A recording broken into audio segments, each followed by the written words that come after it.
We're Type Electives. We're an online school, design school shaping the future of type, co-founded by Lynne and myself, Juan Villanueva. We offer courses that go beyond traditional type design education, which include a wide range of online classes focused on letter forms, including type design, lettering, and creative technology. Our faculty is made up of people who approach the practice from a place of respect, responsibility, criticality, and love. And we are excited of working with students interested in exploring a future that is founded in those principles. Today is the second session of our full lecture series, where we invite new and established voices to share their stories, knowledge, and ideas with the community. And for this season, we're shaking things up a little bit and trying something new. So we're doing a type design AMA, which stands for Ask Me Anything. And we want to give our community the opportunity to send us type-related questions that they'd like us to have a conversation around. So thanks to everyone who sent out your questions. Your questions helped us shape the series, which we have organized into 4 general topics. In our first event, we covered questions about getting started in type. The recording is already on the website. We hope it was helpful and useful, and we encourage you to share it with others who might find this helpful as well. Today, we'll be chatting about type design theory and practice, and in the upcoming weeks, we'll be discussing everything related to font engineering and QA, and finishing and publishing a typeface with a focus on business and marketing. So make sure to sign up and join us. And to make this series a little bit more practical and accessible, we are beginning each event with a short presentation covering some foundational knowledge in relation to each topic and also sharing some resources. And because we want this to be a more open format for each topic, we've invited a special guest from our community to join us in conversation. Our goal with this series is to provide insights and share resources with the community around the world. And as a reminder again, all the talks in our series are recorded and they will be made available on our website shortly after. But before we get into it, we have a couple of housekeeping items to make. We have 2 courses currently open for registration: Foundations of Kinetic Type with Candice Botello and Crash Course in Type Design with Levi Bischoff. If you want to learn the basics of animating type or the basics of typeface design, now is your chance. The scholarship applications are closing next Friday, so sign up, tell your friends, and don't wait until the last minute. We're also excited to share that as Type Electives, we are collaborating with our friends at Letrustica. They're an amazing community of people who love typography, and every 2 years they organize a conference, and this year it will take place a month from now, from the 23rd to the 26th of October in Guadalajara, Mexico. So check out their website and get your tickets. We're partnering with them to organize their open forum, which takes place during their festival. So send us your proposals now. The deadline for this is September 22nd, so this Sunday. So for more information, go to letrustica.com, and we hope to see you in Guadalajara. And to finish our Yeah, well, sorry, I just popped the dread. I just wanted to say it's an amazing conference. If if you're interested, you should definitely check it out. It's an amazing conference. Anyway, all right, sorry. Yeah, no, it's great. We already got our tickets. I'm counting the days. So to finish our housekeeping items, we just want to remind you to follow us on Instagram and subscribe to our newsletter to be the first to know about our upcoming events and classes. And we appreciate your support by spreading the word about our class and events with your friends, with your community. And if you can, support us with a donation. With the housekeeping covered, we want to introduce our special guest for today, Sahar Afshar. Sahar Afshar is an independent type designer and researcher based in London.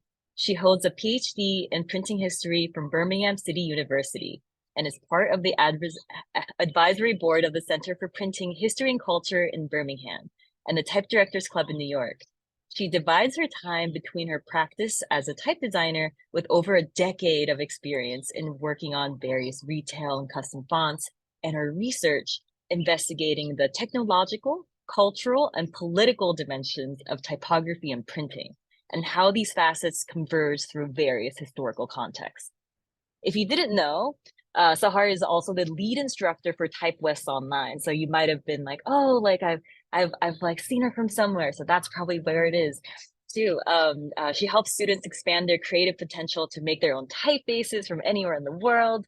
And we're just really excited for Sahar to join us on this virtual stage, doing the AMA with us about type design theory and practice. And we're gonna have like a 3-person AMA panel in 1 second. But before we get into that, I wanted to, we wanted to do a little bit of some fun fun information slash useful information slash like perhaps like resources for you all. All right.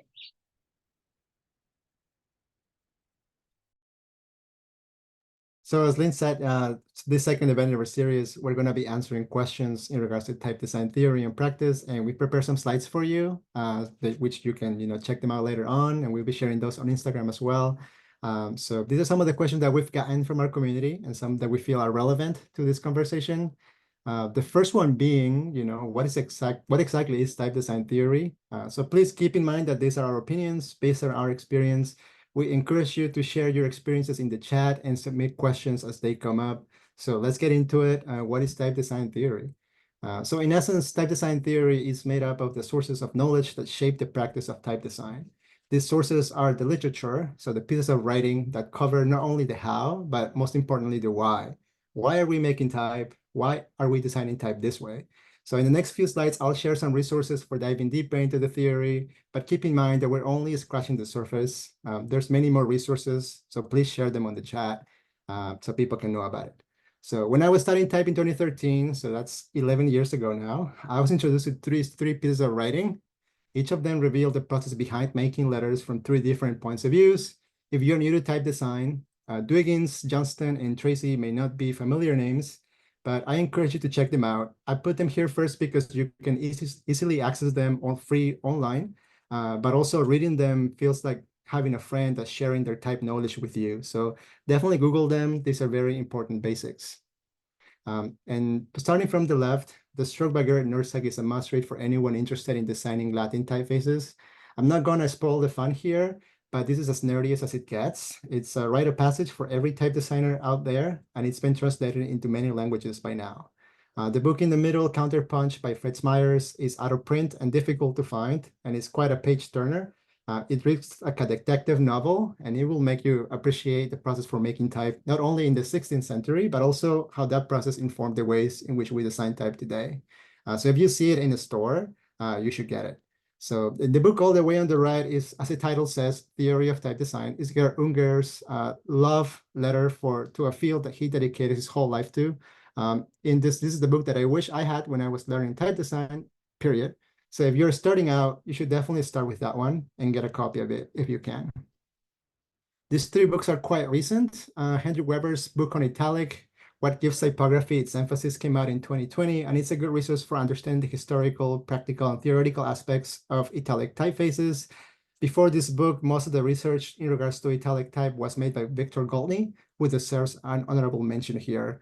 In 2022, Designing Type Revivals by Riccardo Loco and Michele Patané was released.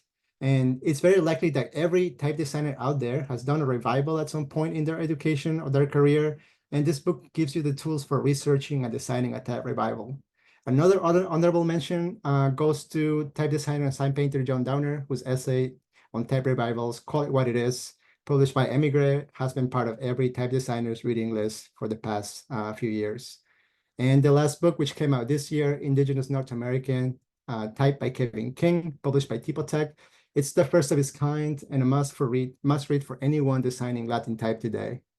And since I speak Spanish, I wanted to share some resources in my native language, Cómo crear tipografías by Laura Messiger, Cristóbal Anestrosa, and José Scaglione, Hacer y componer by Francisco Galvez, Signos y letras y tipografías en América Latina, compilado por Marina Garone Javier. The first two are out of print, so if you see them again, buy them. And the last one is pretty new, so you can probably find it in your bookstore. All three of them have a really good basis for getting started, but also understanding the field of type design. And I want to end with a huge shout out to Mark Jambra and his Type Culture website that over the years has collected and published essays, articles, and dissertations on type design, many from the Reading University, and some of them written by Mark himself. And it's a treasure. I think I'm really glad that it exists. And hopefully the people that are watching go to this website and dive into the archives. So all the writings here have shaped the framework and terminology for understanding and practicing type design. I hope this was helpful, and I'll now pass the mic to Lynn, who is going to answer another community submitted question. Thank you so much, Juan. Like all the books are amazing. And if you have any favorite books or books that have inspired you, also if you put it in the chat, I'm sure it'll help everybody else. I mean, as like Juan was saying, it's just like collecting books are also part of our practice, I think. All right, so let's go into what I call tricky type terminology, where like terminology that might not be familiar to some folks. All right, so this is not exhaustive by any means, but I wanted to cover some. So often something that happens is like folks are always asking about like, oh, what's a legible typeface? What's a readable typeface? And often like before we start discussing those things, we need to know what the difference is between those two. So legibility is being able to distinguish individual letters. So like, do the letters look distinct? Do the letters look like what folks are used to seeing, right? Conventional shapes. Readability is, sorry, backslide. Readability is being able to read the text comfortably as a whole. So you can think about legibility as seeing individual letters versus readability as seeing like an entire body of text, whether that be, you know, ultra long or like medium long. And here's an example of a high contrast typeface, like when a high contrast, this like CAT is like really large. This person is like, oh, I can read this. I know what each letter looks like and I identify it. Versus like if you had an entire paragraph or you know, wall of text set in this in a really small size, this might not be readable. Even though the person can maybe make out like all the individual letters. And also I wanted to put a note on this that like legibility and readability also have a lot to do with how the typefaces are used. So like there isn't really such a thing as like inherently you know, inherently legible like typography. It's not like there's like this magical font like that'll just like make everything legible regardless of what size, what color it's in. So yeah, just wanted to point that out as well. And also, what's the difference between scripts and languages? If you're a type designer, I'm sure this is a question that happens all the time where clients aren't really sure what a script is versus a language. So you might have gotten confused before when you hear things like, oh, this typeface covers 800 languages and like 300 scripts, and why is it not like matching up? I mean, 300 is like really, that's sort of a joke, but the point being that like a script is a writing system. So if you think about our Latin script, it can cover, you know, Spanish, French, obviously English, you know, German, Italian, blah, blah, blah, blah, blah. So just know that difference as well. And also, what's the difference between kerning and spacing? And often I find that some folks use it interchangeably. So like I'm trying to also make sure that when we're discussing these things that the terminal, like so folks know where we're coming from. So spacing refers to the amount of negative space that each individual character has. So type designers are really, really meticulous with this process. The amount of negative space, like every letter actually that you type in a font format, like has been considered, you know. So like you can see that they have been carefully considered. And then the next one, this is a related term called tracking, where maybe a designer is using a typeface and they're spacing everything out in addition to the spacing that it already had. And usually this is done uniformly because like maybe like this is meant for like a situation in which it requires a little bit more gap between the letters than what the type designer had originally aimed it for, right? So these terms are good to know. And kerning means adjusting the space between individual letter combinations. So kerning is usually something that happens at the way later part of the design process, where after the designer has already decided on the outlines of the letters, the spacing between the letters, you still have to go in and create this exceptions, let's say. So like you can think about like the classic example, which is the A and the V, where like if it has the default spacing, it will just look like they're so far apart, right? But then like if you have kerning values, it'll know that, oh, when an A is typed and a V is typed, it like collapses into what it should look like. And kerning, back in the metal type days, like you took the little piece of metal and you chiseled out where like the other thing would go. So like you're manually chipping away the spacing in order to kern. And I hope that helps for what we're going to talk about next. All right, so Hello again.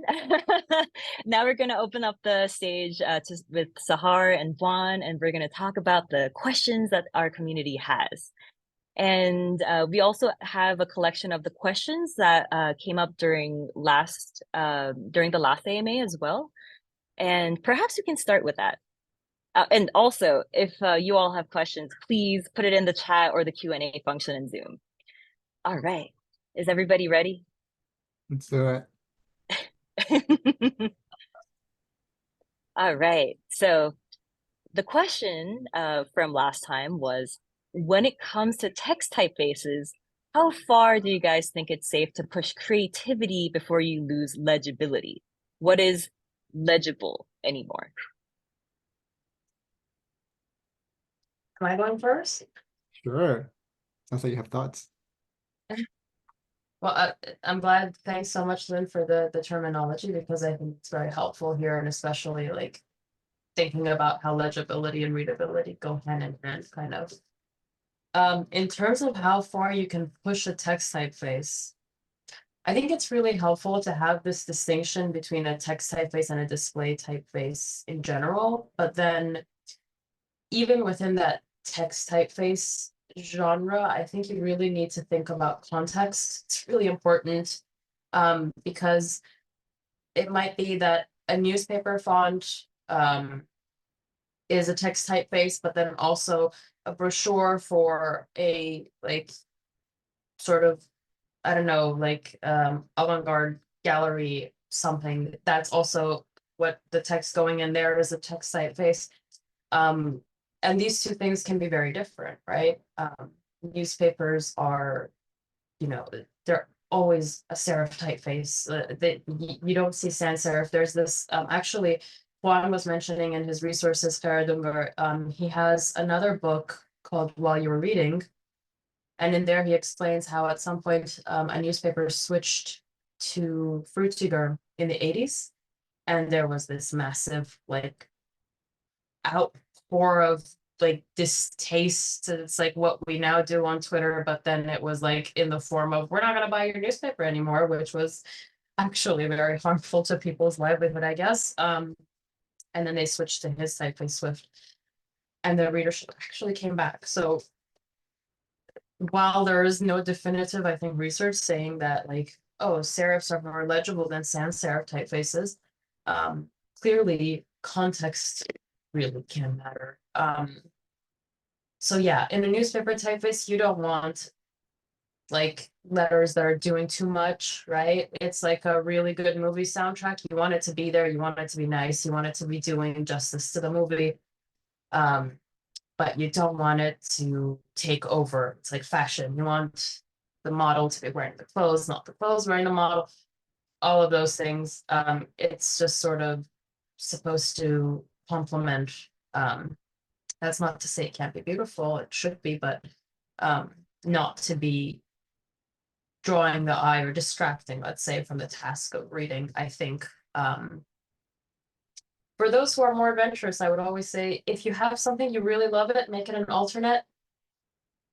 5 people might use it because people don't use open type features, but put it in there anyway.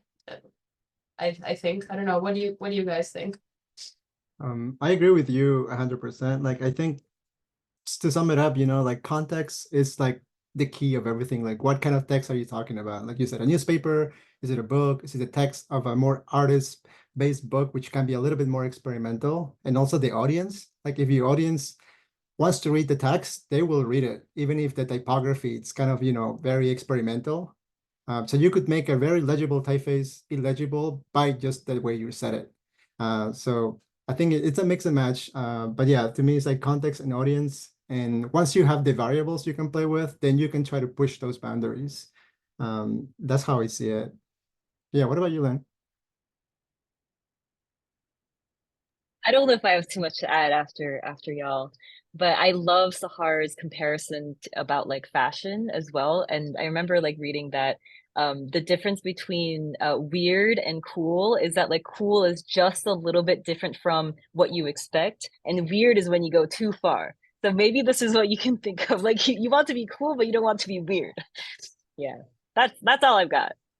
Right, right. And you want to be in with like the cool crowd, you know, even if everyone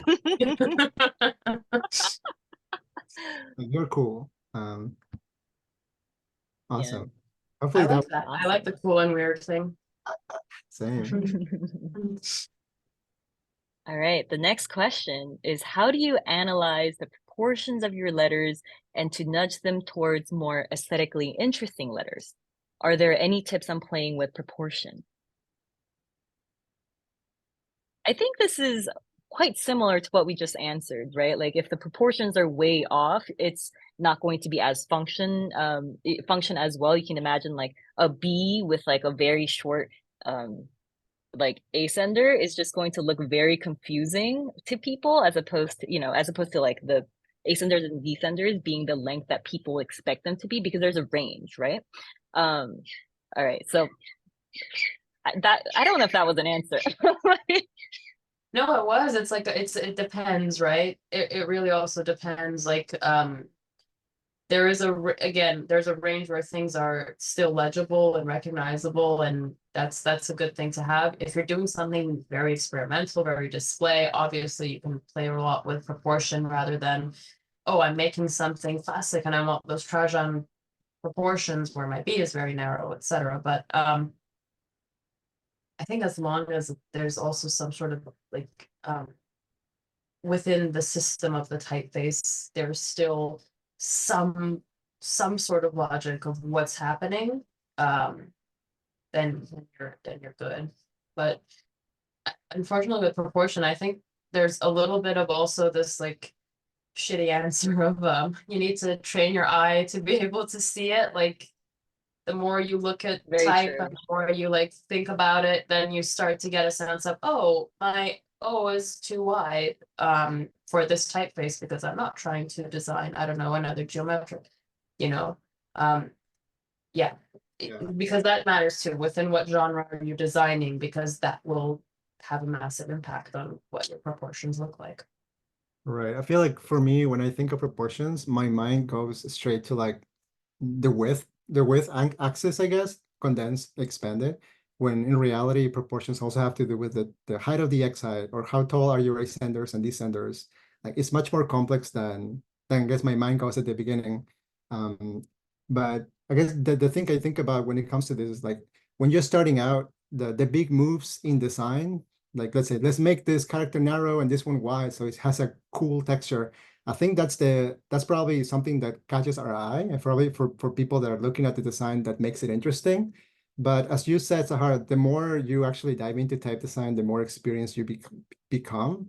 I think it's the subtle moves that really add a lot of the flavor. So it's not over salting everything, but it's adding a little bit here that gives you a different thing. And I think sometimes when you see text typefaces that for some reason become really, really successful, you try to understand why, and sometimes it takes time to see why this particular design is different from things we're already used to.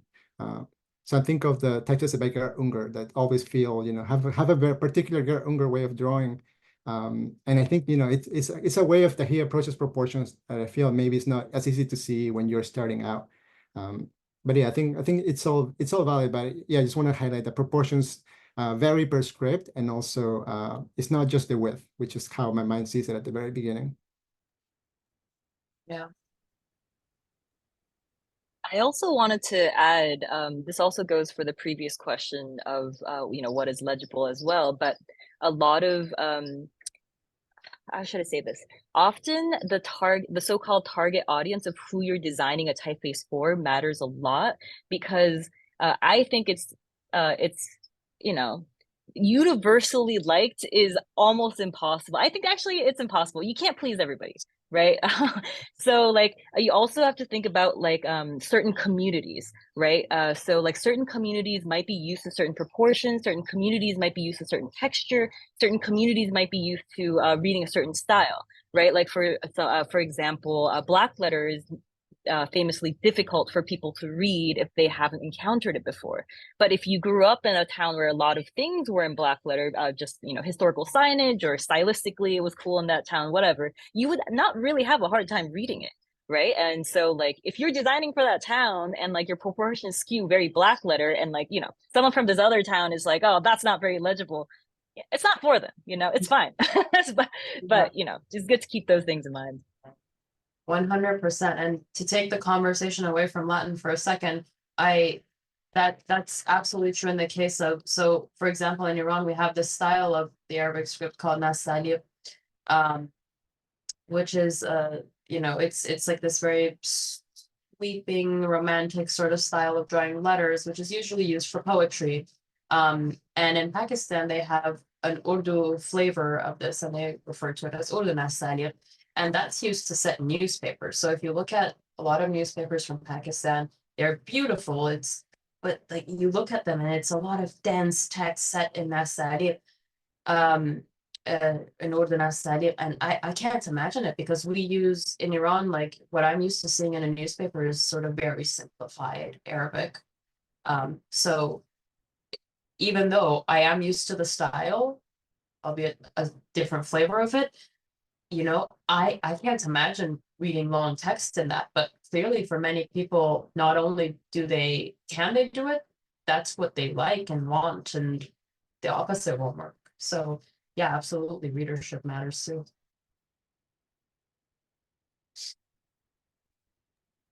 Thank you so much, Sahar, for sharing that example with us. I mean, these are like the pockets of knowledge that all of us like should learn from each other, because like we can't specialize in everything. So it's amazing that like I hear this section of the type and design world from you, Sahar. Thank you. All right. Absolutely. All right. So on to our next question, which is, how could we sell to a design studio the need to have designers specialize in typography and lettering? And I'm assuming this also includes type design, knowing that they are already making money in other areas, like as in like they don't intend to be a foundry, but they still want to offer type design as a business product, I suppose. Does anybody want to take a stab at this first? I honestly don't have experience doing this. I've never tried to get hired as a type designer with a design studio. I have worked as a type designer with a lot of design studios who tend to outsource work. So if it's what I find usually is if a design studio has a bigger type design specific project, or even a logo where their client, they know it's a very, touchy client and they want expertise, let's say, for lack of a better word, they want someone who's very nerdy about type to look at the type, then they usually outsource that work. That's been my experience from the outside. I do think that there is opportunity to be in a design studio and do type related work, especially I know that this also mentioned lettering and typography. I'm focusing on the type design. I guess what would my suggestion, my recommendation would be to not focus specifically on selling yourself as having knowledge on that aspect, but being a bit more well-rounded in different aspects of design, so you can get the job and then, once you're there, sort of position yourself as someone who knows a lot about type and get more of those projects. But I think on type alone might be it might be difficult. So maybe you want, some more like UI UX design. I really don't know what designers like are doing these days, but animations seem to be very like, I don't know if you can make reels for their Instagram. I don't know what design studios are needing, but if you can make cool graphics, then just a more well-rounded. I'm sorry, I've been very nerdy about design for many years, so I can't expand on the what kind of other design should I do. But maybe Lynn or Juan, what do you think? You want to go first, Lynn? Oh, okay. I mean, also, I think Sahar, like that sort of like weaving in and out, like just like, putting a foot in one area and then like putting a foot in another. Like this is all like so relatable to me as well. I suppose like the argument can always be made that like typography, like as a genre will never go out of style because people will never stop reading. So like I think that in itself is like a solid argument because everybody will need a logo that someone can read. Uh, because businesses will always have a name. That's yeah, that was what I was gonna say. Juan? Yeah, I feel like my perspective is a little bit more cynical, as in like you can't sell something to someone who doesn't want it. Um, that said, I do feel like what I see now that's in design, basically, every brand has their own custom type or has some sort of like custom logo type, which tells me that there's a particular need or interest in having people that have specialized skills. Perhaps that is not the only skill that they have, obviously, but if you're already a really good designer, if you can also make type or know how to make type or know how to work with people who make type, I feel like that would be a really useful skill, because a person can't do everything. And the more senior you get, the more you have to delegate. So those become really important connections to have. So while not necessarily selling yourself as a type designer within a creative agency doesn't make too much sense to me necessarily. As a designer who is multidisciplinary, but can also do a couple of these things or has the knowledge to be able to work with those aspects of design that perhaps not everyone can work with, that feels to me like it's a superpower. So you got to play your cards and see which studios you can, leverage that experience with. So yeah, I mean, obviously, yeah, it's a useful skill. All right. Thank you, everybody. Trying to keep it rolling because there's so many questions also coming in as well. All right. The next question is, when designing an expressive multilingual font catering to Latin and non-Latin scripts, how do we go about consistency in the design and style, especially since different scripts are so different in their core structure? And of course, keeping in mind legibility and readability. This is a great question. It's a great question. To the person who asked it, you didn't need the second part of the first sentence. Sorry, non-Latin is such a trigger word for me because, like you're saying a multilingual font, it already tells me that you have multiple scripts. You're just highlighting Latin with the second part, and I don't like doing that, but that's my thing. So how do we go about consistency in the design and style? I think the tricky thing with this is that you need, it depends, right? Like if it's expressive, that means that likely that expression translates differently across vast geographical locations that are using different writing systems. Something that, let's say, conveys luxury in one country can look very different in a different writing system, right? High contrast might mean luxury in, let's say, the North America and Europe. Maybe high contrast means luxury, but if you go to Thailand, maybe it's actually a low contrast thing that exudes that. I'm saying maybe. I'm in no way a Thai expert. It's just an example. So I think this is where you need local expertise. You need someone who is immersed in the culture and knows what that expression looks like in a particular place because they've seen it. They know what luxury is, they know what friendliness is, they know, like you might travel to another country and I don't know, you go to Japan and you see all these rounded, soft sans serif typefaces in all these government documents, and you think, oh, this is appropriate, and of course it is because it is there. So I think that's where, yeah, native expertise is very important. I totally agree. I think this is a very, very type theory question, specifically because everything that you would as a designer implement in answering this question would come from the things that you're exposed to and how you've learned type design. So I would say just thinking about the approach in the sense of how big this multilingual typeface would be, it's really important in the sense of like a single person, can probably handle multiple Latin-based scripts, but as soon as we go beyond that, beyond the area of expertise of a single person, you might need to change your approach. You might need to figure out a framework or see how other people have done it in the past to actually collaborate. And maybe there's some research involved to, being able to work with those systems. And I guess, yeah, the context is everything, because in Latin, we talk about consistency in terms of color, contrast, spacing, and things like that. But those things are not necessarily translatable one-to-one in different writing systems. So being able to actually have experts in those areas can allow you to see how those can be translated. So expressivity at the end of the day, ends up being something that you work with comes out as a result of the process of trying to figure this thing out. So the theoretical aspect is, like, do your research, try to learn as much as you can. And I feel like every multilingual project that you see out there is on its very way what the first of its kind, because technology keeps advancing.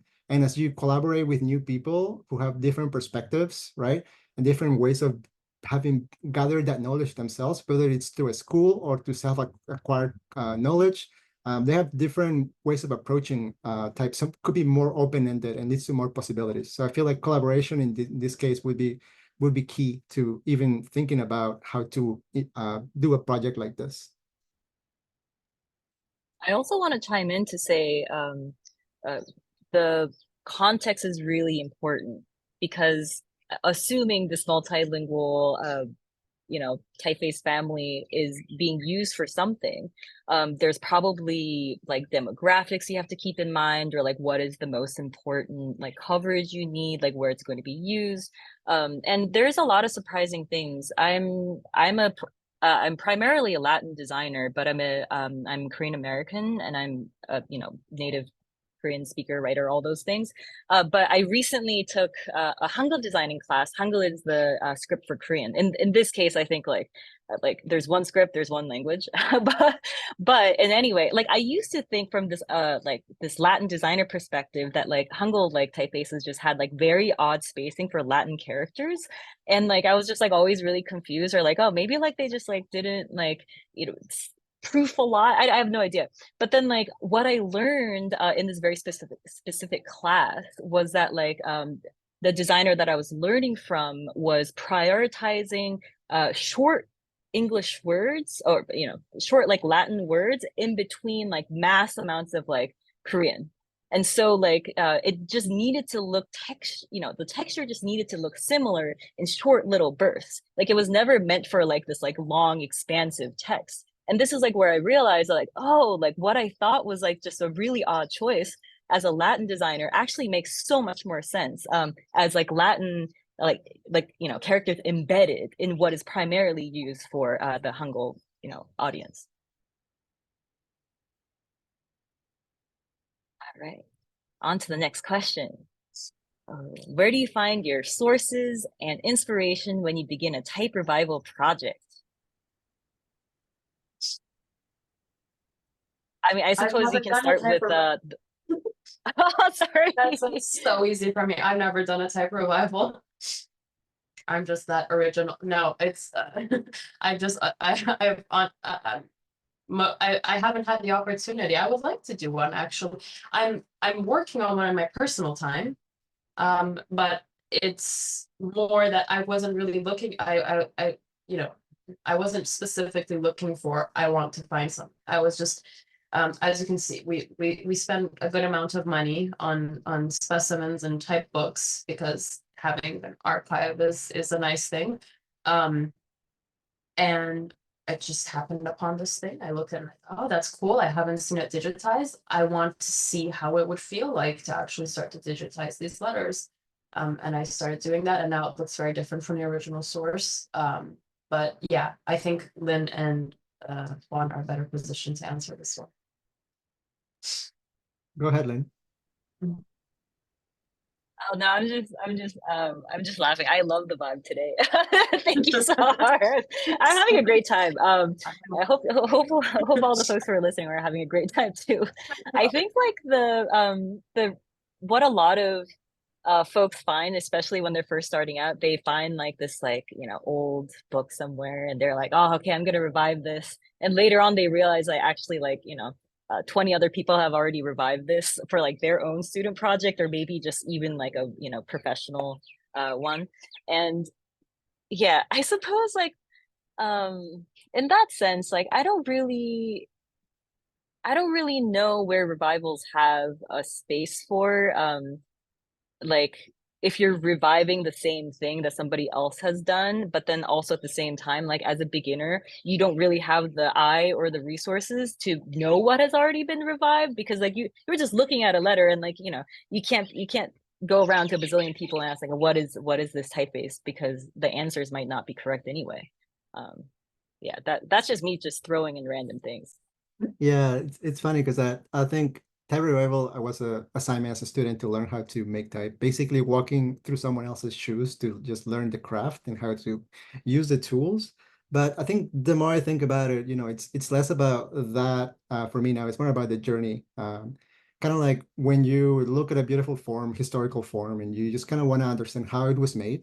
Sometimes it's useful, even as an experienced person, to just draw it using vectors to get to develop more sensitivity to what was this person thinking, especially when we look at material that is not that it's come from printed books that are not one-to-one into technological the era. So like digitizing something that Dwiggins did, let's say, like that's printed, it has like the texture of the paper. That would be an exercise as a student, but also fun to do just for a nerdy type designer.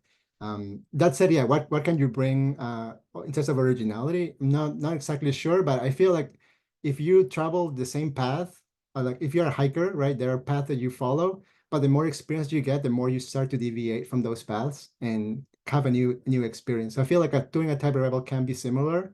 You could follow the revival, be very, very, very straight, very faithful, but you could also, do your own thing inspired by it. And I feel like that's where I see a lot of potential for students or even designers trying to revive. Maybe it's not such strictly a revival, but it's somewhere related. And I think some of the books that are recommended and the essay by John Downer kind of touch those things, those ideas as to what is a revival. Yeah, I also don't want to knock on like the concept of like using revivals as a stepping stone for learning type design because that often I find like folks who are coming from a background where they maybe haven't like drawn a lot of type before or maybe haven't looked at it like, you know, with a lot of focus, like they might be like really overwhelmed. Like I have to come up with shapes and then I also have to like digitize them is often a big barrier. And so like yeah, but I think like this conversation is like about like what do you do after you have like some basics? And so yeah, I mean also like I think everything should be like taken with the perspective that this is like our perspective, right? It might not be your perspective or someone else's perspective. Yeah. Yeah, 100%. So yeah, the reason I haven't done a revival as like because Lynn is absolutely right. Usually and one. Usually it's a way to introduce students into this thing of type design where you want to like introduce the tools and it's like overwhelming if you're doing everything from scratch. I got into it from calligraphy because my background is Arabic. That's the primary script that I designed for. It's Arabic then Latin. So with Arabic, calligraphy is such an important thing. So I got into it from calligraphy rather than revival. So that's just another way in. And it's still like sort of looking at examples of what's already there, just a different way of interpreting it. Awesome. Oh, it's Juan, were you gonna say something? Oh, I feel like we could keep talking about this for the next hour. So we should go to the next one. Yeah, tune into an entire series about this. All right.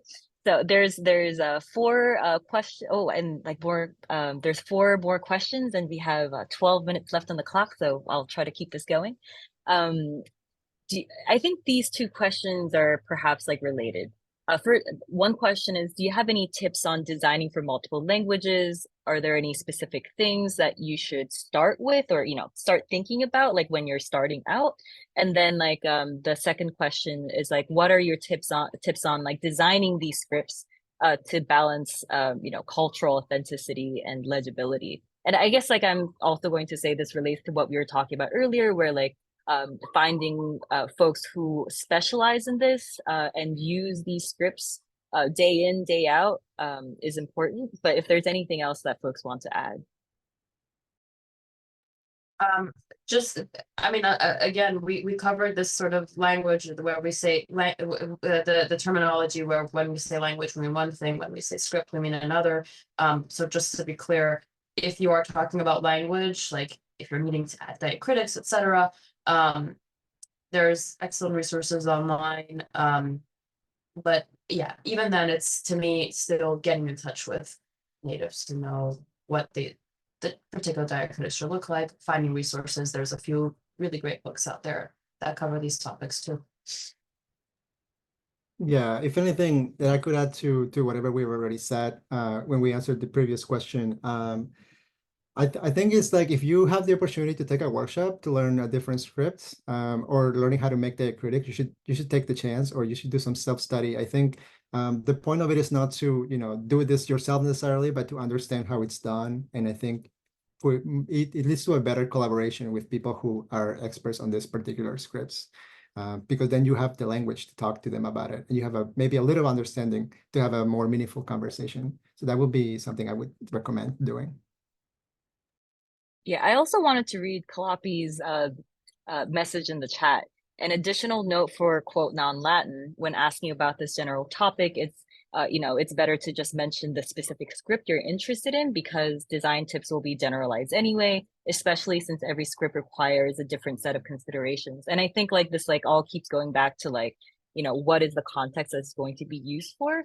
I think ultimately it's like the same thing for like any like genre of like design, or I guess maybe like everything in life in general. Like if you're trying to please everybody, actually everybody is just a little bit disgruntled.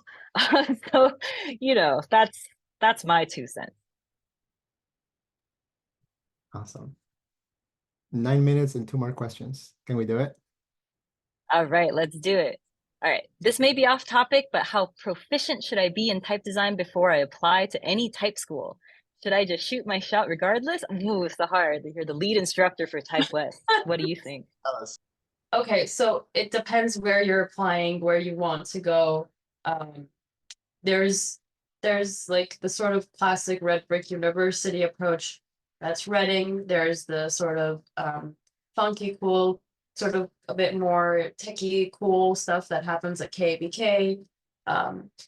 These ones, I know there's a lot of competition now. There's like a few people that I like every year now. I look at the KBK students and it's like, I've seen type thoughts from these people. Why are they going to why are they spending?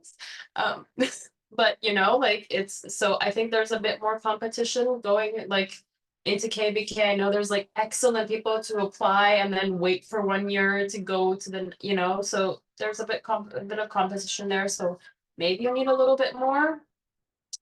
Type West, for me, as someone who looks at portfolios and thinks about, and I'm curious to hear how Juan and Lynne you think about this, but for me, it's, I really like meeting people where they are and bringing them one step forward, and that's it. Like, I think if you're passionate and you want to invest time in type, super, like, let's have that. And so long as you can demonstrate that you do care, that you've done some stuff, I don't know, like you've spent some time thinking about letters, you've sat with them for a while, you can demonstrate this passion, and it doesn't have to be a typeface. It can be like, we have someone in the Type West program this year who's like a comic book artist, manga artist who does lettering, and it was just so beautiful. So now they're learning the digital aspect of that. And it's a steep learning curve, but if someone's willing to do it, super.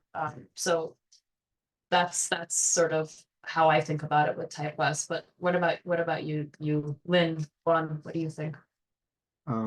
Yeah, I totally agree with you. I think for me is the motivation of the student first and foremost. How interested and passionate they are in the subject is what matters the most, because they will learn no matter what if they are really motivated. So it's more of it's on the instructor actually to keep that motivation, to keep that fire going. Whether it's by, if they're a beginner, like try to give them enough support so they can keep moving forward, or if they are a little bit more advanced, to keep challenging them so they don't get bored. That said, every school is a little bit different. Every program is different. So yeah, do your research before you apply to any of those. But at the end of the day, if you want it and if you have the time for it, like, yeah, the worst thing that could happen is you get a rejection and you apply next year. Time, I think, is the most important thing on this as well. So yeah, apply to the school you want to. And looking at myself when I applied to Type Cooper, like my portfolio was not good. I don't know how I got in, but no, somehow they saw that I was really interested in it, so they let me in. So I feel like if you're motivated enough and you can show that through your portfolio, even if you haven't made a typeface yet, and you're competing against people who have made a few typefaces and have, like, a bunch of like credentials, like, doesn't matter. I feel like the people looking at your work will see the motivation, and hopefully, will put you in that group. Because at the end of the day, I feel like the instructor wants a class where everyone wants to, help each other and stay passionate throughout, the hard, arduous process that is making a typeface. So if you can keep that going, I think that to me is the most important thing. I know we're really short on time, but just the 30-second thing. I applied to all the type design schools. I didn't get into any of them for type design. So I don't know, but I didn't get into any of them. I went about it a different way. Going to a type design academic program is not the only way to have a job in this industry. Just want to put that on the table too. Yeah, I don't have much to add except just to echo you two, in the sense where I think often like folks look at a class like holistically. So like if someone's like if someone's like is extremely interested in calligraphy, but they have never made a typeface before, but all the other folks who applied like don't have a background in calligraphy, and like if like the instructors, or I guess like whoever's reviewing the applications, think like, oh, like it would be good to have somebody who has calligraphy experience who can share their knowledge with like the other classmates, right? Like, and all these different things. So you never know, and yeah, just shoot your shot. That's all I got. All right. Um, the next question: is there a way you prefer to relate the creation of a typeface to the culture of a city or community? It's like my least favorite brief. I've worked on a few where it's like design a typeface for this city, and I can't name which. I don't love these projects, but you can, of course you can. You can have a walk through the city, look at the architecture, look at the letter, and do a type walk. If there's a local doing a type walk, and yeah, maybe look at some of their history and posters, and yeah, that would be how I would go about it. I agree. I don't have much to add here. I think, yeah, just look at the typographic landscape around you and choose the ones that, feel match the city. It sounds to me like a design brief of sorts already. So it's a very straightforward answer. Yeah, I mean, same. It's like, it's like when folks are like, I want to make a fierce typeface. And you're like, what does that mean? What does that look like? Right? Like, so it's like the same thing for like the identity of a city, I think. Like you just have to like pick a spot, you have to pick a perspective, and just be really genuinely invested in that perspective. Like do your proper research so that if someone asks like, hey, why does it look like this? You're like, this is how I got to this, and this is my interpretation of what this like city is to me, right? Okay. All right. Um, there's a question about copyright, but I think that's better with saving it for our last AMA session with Troy, Juan, if you agree. So yes. So, go ahead. Yeah, so tune in for the last AMA. We'll save that question. We'll definitely get that answered. All right. So is it okay if we go a few minutes over, Sahar? Thank you so much. I've been doing this is very offensive gesture, by the way, where I come from. People have language. Oh, sorry. No, I'm the one doing it. I really need to stop. Yes, yes, it's okay. Thank you. I do it a lot too. It's my nervous tick when I'm talking. Also, there was a comment from Sandra. When discussing other writing systems, it is evident that the Latin system is often prioritized as a reference for mentioning other languages. I believe it would be better to directly name the corresponding writing system or find a different term than non-Latin to refer to those languages. So it's like a +1 for Kalapi, Kalapi's comment as well. I just wanted to read that out loud because in the recording, folks can't see the chat. All right. This is our last question. And the question is, I have been working on my own type and want to take it forward. How do I do it? Oh, actually, sorry, there's like a fly that's flying around, which is like why I'm just like dodging it. Yeah, I have, I'm sorry, I'm not, just a stream of consciousness. I've been working on my own type and want to take it forward. How do I do it? Do I just send it over to Type Foundries? Oh, this is also a great question for Troy, actually. So we will save it. Like, not that like Sahar wouldn't want to answer those questions, but just in the interest of time, because there's one extra comment from Kalapi, which I really wanted to ask. So the last question is, Sahar, well, so Kalapi says, you should ask Sahar questions about Gurmukhi. Sorry, I'm probably butchering the pronunciation. Her PhD was on its typographic history. Ooh, Yeah. can you tell us? I think there's also a question here if people want to know a little bit about your university journey as a type designer. So maybe you can tie in those two things.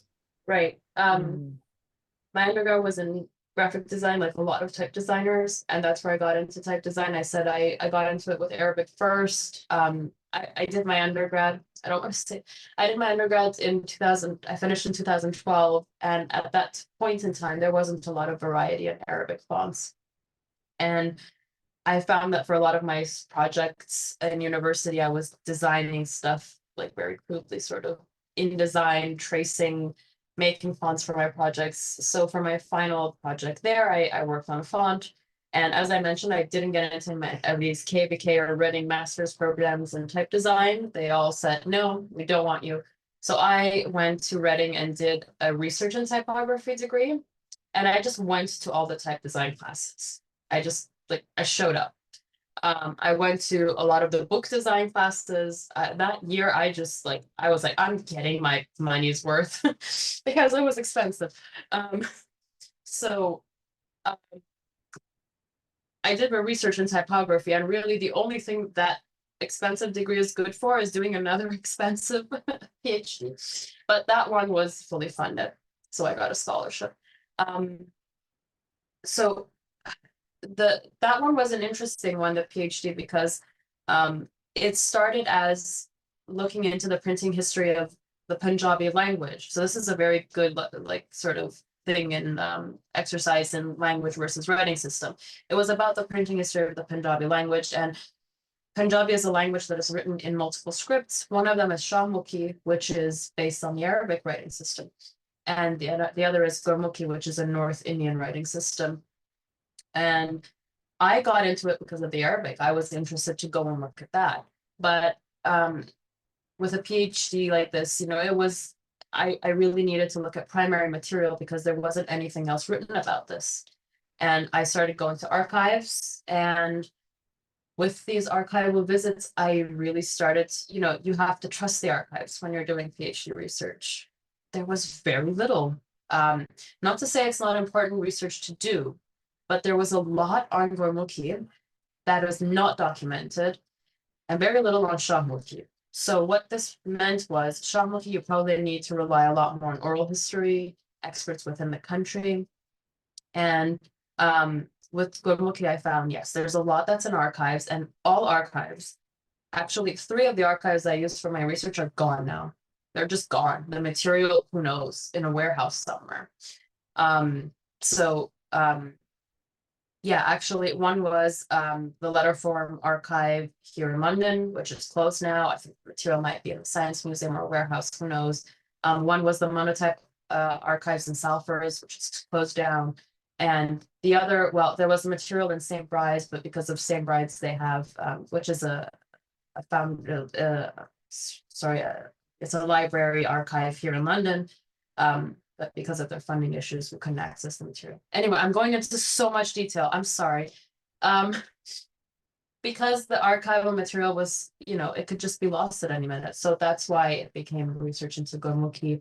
And then because at that point, I was going under a lot of sort of thinking about why I'm doing this. Why should I write about Gomukhi? It's not a writing system that I know. It's not something that's related to my culture. So I focused very specifically on British printers printing Gomukhi and the impact of their colonial footprint on this writing system that was not theirs, but they established how it would look printed Gomukhi. They disseminated it widely.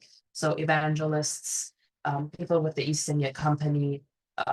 So it was actually really looking at this sort of impact of people who are not familiar with the script, which is actually something that's, we've been talking about it with some of the questions today. It's a very, like that, this needs a whole session on its own if you're, it's a very complex topic, I think. Thank you so much for sharing, Sahar. I think what I want to say is that like your intense interest in a topic and your willingness to just go through and through and through what I'm assuming is hundreds and thousands of hours, and like just like the care that and respect that you have for the subject matter, I think really shows through. And that's just what I wanted to say is like very inspiring. So thank you so much for sharing. Thank you. Yeah, likewise. Thank you so much, Sahar. And if you have resources, anything you want to share online in regards to your research, you can put it in the chat. You can send it to us as well. We can put it in the YouTube video on the Absolutely. description. If someone's interested in reading it, I send it to people who send nice emails asking for it kindly. I'm happy to share it. I did the research on not my own money, so it doesn't really belong to me. All right, folks, you heard it here. Get it? Well, there you go. You got to slide into those emails and ask very nicely. Yeah. that's So it. there was one last, oh yes, there's one last question. I just want to acknowledge Sandra's question. In the process of designing scripts like Devanagari, is type design software like glyphs adapted to these other writing systems? I think like this question will be great for our next guest, Ro, in engineering and QA for the next AMA. So we will save that, but I just wanted to let you know that we are. And all right, so thank you folks for staying, although we ran a little late. And I guess like I just wanted to ask, is there anything you want to plug, Sahar? You don't have to, but if there's anything that you want to be like, oh, this is this cool new thing that I'm doing, or whatever. Oh gosh, I'm doing a lot of stuff right now, but nothing that's like, this is just I'm working on a book. It's about to come out. I'm gonna do this on the usual social medias, right? But the only thing that I think everyone should go to the Letrastica conference that you were talking about, because I can't be there, but it looks so amazing, and I think everyone should just go, be in Mexico, enjoy because I've seen like the organizers, I've seen what they can do, and I'm sure it's gonna be amazing. But personally, I don't know, I'll post about it. I'm not a quiet one. Thank you so much, Sahar. So go follow, like, and subscribe, as the YouTubers say, on Sahar socials. Oh my gosh, yes. Yeah. Awesome. Thank you so much, Sahar. And like, of course, it's always a pleasure, Juan. Thank you so much, everyone, for tuning in.